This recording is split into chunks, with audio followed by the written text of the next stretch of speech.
देह देह भाजांग निलोके।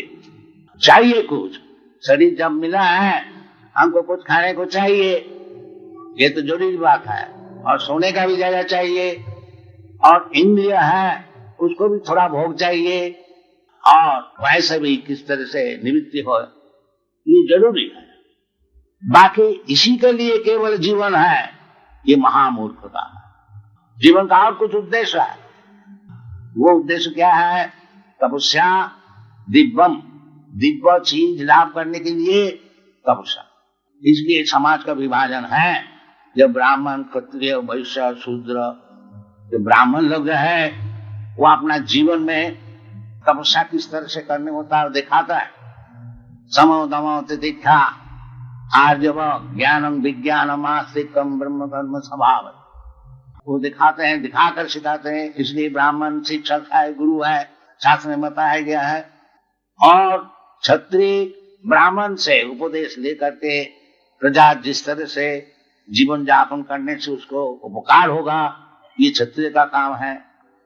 और वैश्य का काम है खाने का चीज सबको मिले, उसका बंदोबस्त करें। कृषि गो रक्षा वाणिज्यम वैश्य कर्म स्वभावजम, खाने का चीज मिल जाएगा। कृषि कार्य करने से, अन्न पैदा करने से, भगवान खुद भी बताते हैं अन्नाद भवन्ति भूतानि, खूब अन्न पैदा करो, खूब नहीं जितना जरूरत है। अन्नाद भवन्ति भूतानि पर्जन्यात् अन्न संभव, और अन्न तभी संभव होगा जब ठीक ठीक बरसात होगा। पर्जन्यात् अन्न संभव यज्ञात् भवन्ति पर्जन्य, और यदि यज्ञ करेंगे आप तो यथा समय आपको वृष्टि मिलेगी, और जिसमें जमीन में आप अच्छी तरह से बड़ा सहज से अन्न पैदा कर सकेंगे।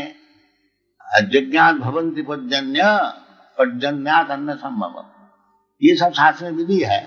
सरल भाव से आपको खाने की चीज मिला और आनंद से रहा, और बाकी समय जो हमको मिला तपो दिव्यम तपसा, ये सिविलाइजेशन, ये सभ्यता।